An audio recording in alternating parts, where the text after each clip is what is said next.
Hey everyone, Rachel Mbuki here for Sheen Magazine TV, and as you know, we are always on the scene. Now, it is day 2 of the Pan-African Film Festival, and today we're here to watch the season finale of the season 5 for Snowfall on FX. Now, we all know that it's a brilliant show that has a lot of fans, and the next season is going to be their final season. So today we are looking forward to seeing the whole entire cast walk this carpet and maybe get some tea about what's to be expected. Stay tuned because we are going to be covering it all for you.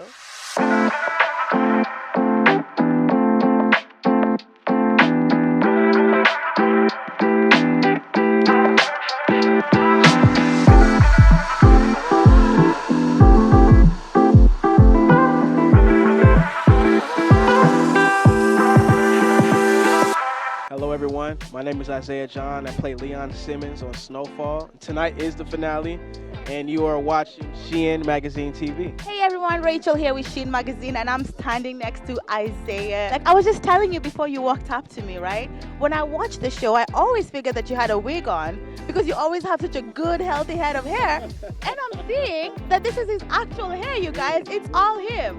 And the curl and everything. You wouldn't even need a Jerry curl to play that. Like, this is all natural. It's amazing. Thank you. Everyone thinks I have a Jerry curl, but you know, I try to tell them otherwise, but they don't believe me. It's a blessing and a curse. Now, you are so interesting. Now, I know obviously we're here to talk about the show, but I found out something about you, that you used to work as a janitor in a gym. And even after you booked your acting job, I don't know if it was your first acting job, but you literally were on the set of Barbershop and you would still wake up and go do your job at the gym. Wow, that's so amazing. Yeah, it was a very interesting time of my life, but I enjoyed every moment of it. It taught me so much, so I'm very happy that I went through that experience. It's the humility for me. Yeah, well, thank you. It's kind of like when people win the lottery and then keep their job. It's like, why? Man, you know, I don't know why they would do that, but as far as me and this job, like the job, it was able, it put me in a position to be able to still pursue my career, and that was a blessing in itself. I hope you guys are listening to this. I love the humility. Keep your job until you get there, until you're very secure, clearly. Now, your character on the show, Leon, love him. Great friend to the main character. But this season, he takes quite a shift and he changes his personality, his persona. He goes from being this hard gangbanger and now he wants to, fight for social justice and Black lives. What do you think about that shift with Leon? I think it's beautiful. I think it's sad the fact that the traumatic experience that he went through in season 4 is what caused that shift. But I think the fact that he's standing on his change, he's being firm in that, I think it's beautiful. He's evolving, he's growing into his own man. He's standing on his own principles, and I think moving on into season 6, we're going to see where that takes him. You know what? How are you feeling knowing that the next season is going to be your final season? I mean, we are all so crushed. We don't get it. Why? But how's the cast feeling? How are you taking it? It's bittersweet. I'm excited because it's going to, push me to the next chapter of my career. But we're all like family, so I know we're all going to stay in contact and be in each other's lives. But it's bittersweet. But I think we're all excited. Next season is going to be an emotional season off screen. We're all going to be just crying together, so it's going to be cool. Hi, I'm Angela Lewis. And I'm Amin Joseph. And you're watching Sheen TV. Sheen TV. So I am standing here next to the beautiful Angela Lewis and the handsome, I want to call you Uncle Jerome so bad, but Amin Joseph. Yeah. Oh, you can call me Jammin' Jerome for short. Okay. Listen, without the hair, it kind of throws you off a bit, but then when you say that, Does it really? I mean, people do say that. I mean, I like that. I would like for people not to think I'm rocking the Jerry curl in 2022, but yeah, okay. That's funny because I was telling Isaiah, I always thought that he wears a wig on the show, but then I see it's his real hair. Yeah. And he looks like he has a Jerry curl, but it's natural. It's a Jerry curl. No, you guys, honestly, you guys have such a great chemistry on the show. And I can tell just standing with you guys here that the vibes are good. How are you feeling about going into the season finale of season 5, especially knowing that the next season is going to be the final one? I think it's bittersweet. I'm glad that we get to come back and do it again. And some people get to come. That's true. That's true. That's funny. You threw her off now. It's one of those type of season finales. It really is. I'm sorry, Angela. I just brought Angela. Wait. So did you just spill the tea? After this season finale, we might not be seeing some people again? That's Snowfall, Oh, no, I'm I'm sad. Like, listen, Everybody's sad. I know. I he's just, making everybody sad. He makes everybody scared on the show, then makes us sad in real life. What the hell? Now, I know a little bit of background about you two. Now, I know, Angela, that you say that your upbringing in Detroit and going to public schools in Detroit prepared you for this role. And as for you, I know that, you're a protege of the Apollo Theater, you come from Harlem, all that art. So what did you have to do to embody these characters? I'm going to start with you. I had to stop being scared because I can't be Louis and be scared. If I'm holding a gun, that's not what I know. And he'd be like, no, I don't believe you. And I'm like, okay, let me get it together. You're too good as Louis. I would never think you're scared of anything. And what about you? Louis a beast.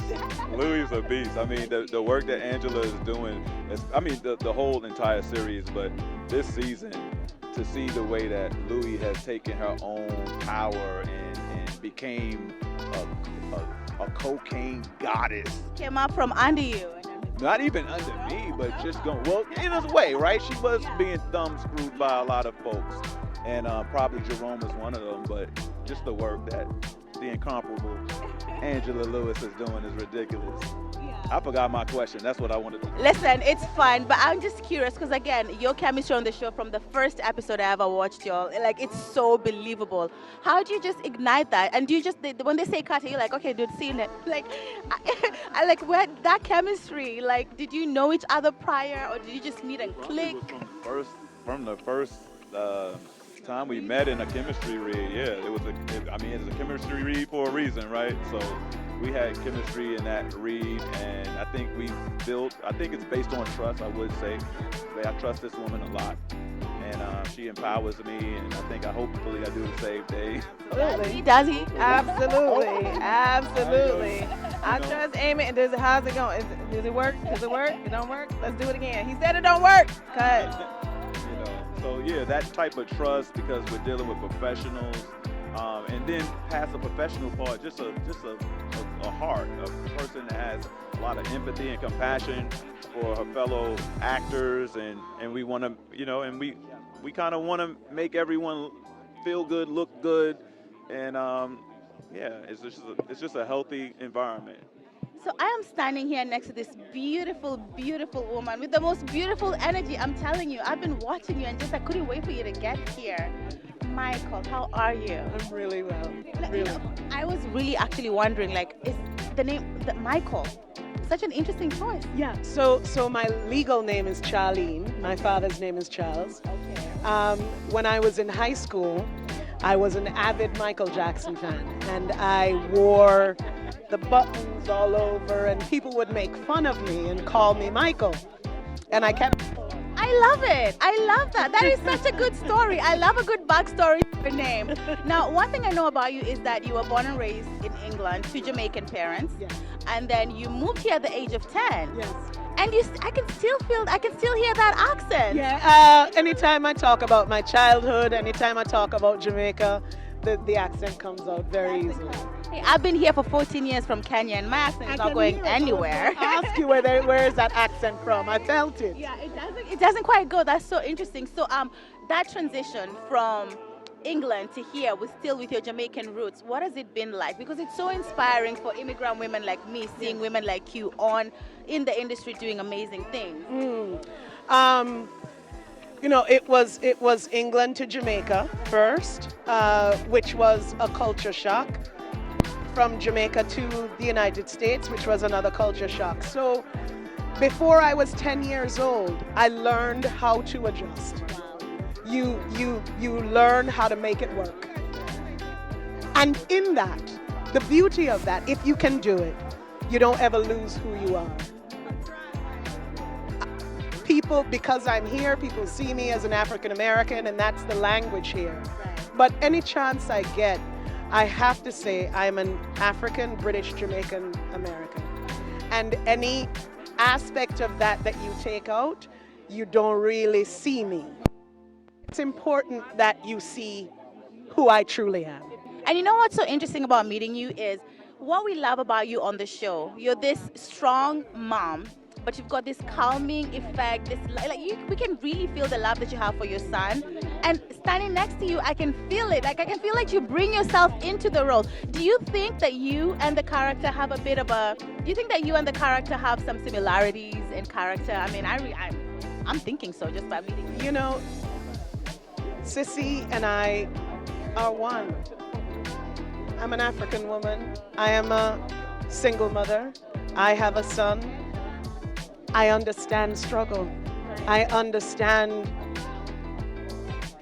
doing what you have to do to make it work. I understand holding it down, so holding your family together. I understand loving and losing and regaining. So I am standing next to Mr. Dave Andron. Now you are someone that wears several hats for this show, as I understand, right? I do. I'm kind of a writer at heart first and foremost, but I run the show and executive producer and all those other things.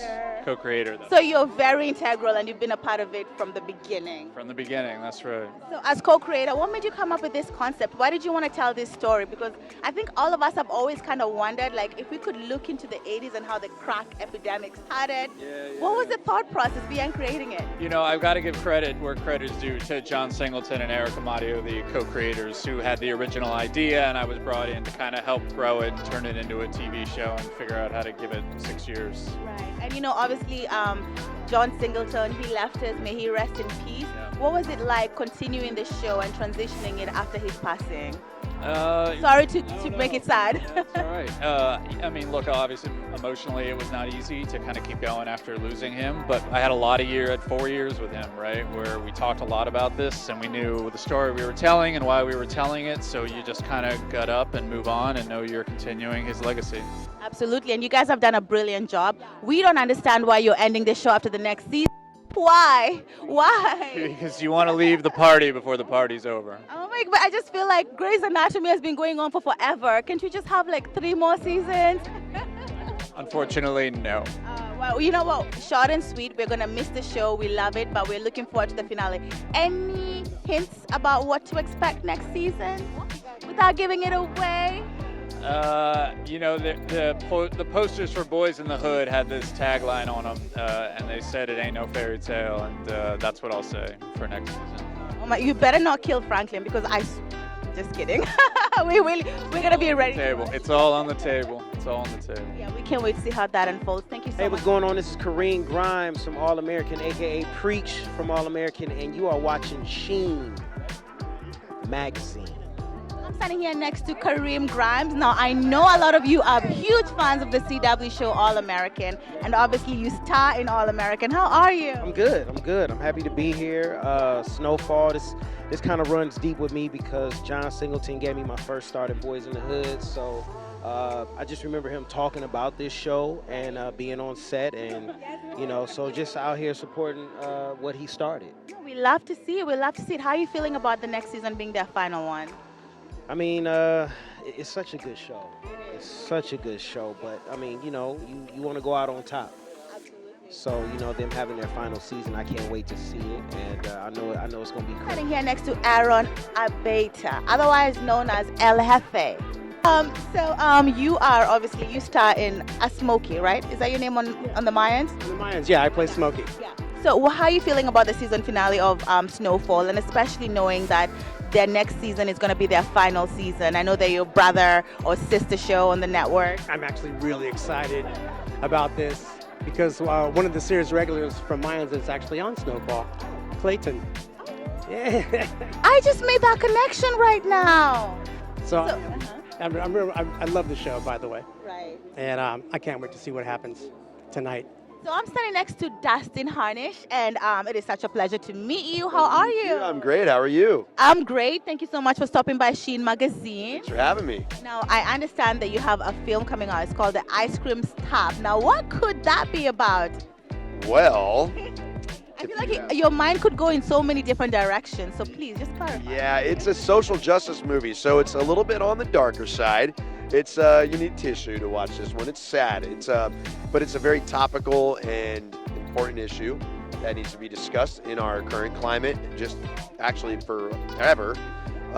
It's about a man who basically surrenders the unfortunate circumstances of racism in the police and what happens when a black man gets pulled over by the police. And we shot this thing right around the time the George Floyd thing was happening, and it sort of just hit like a ton of bricks. And, it was one of those sort of whimsical things where a bunch of friends got together and decided to make this movie for very, very little money. And now it's getting all of these accolades across the world. We were in the NAACP Image Awards in March. Where can people watch it? Well, it's in the festival circuit right now. It's not out on the market yet, but when it does come out, I do believe it's going to be on most of the streamers. So. So you guys make sure that you watch out for the ice cream stop. I'm sure it's going to do well. This is a topic that's, on everybody's minds right now. Absolutely. If you wanted to keep up with it, you can check it out on Instagram at the Ice Cream Stop Movie.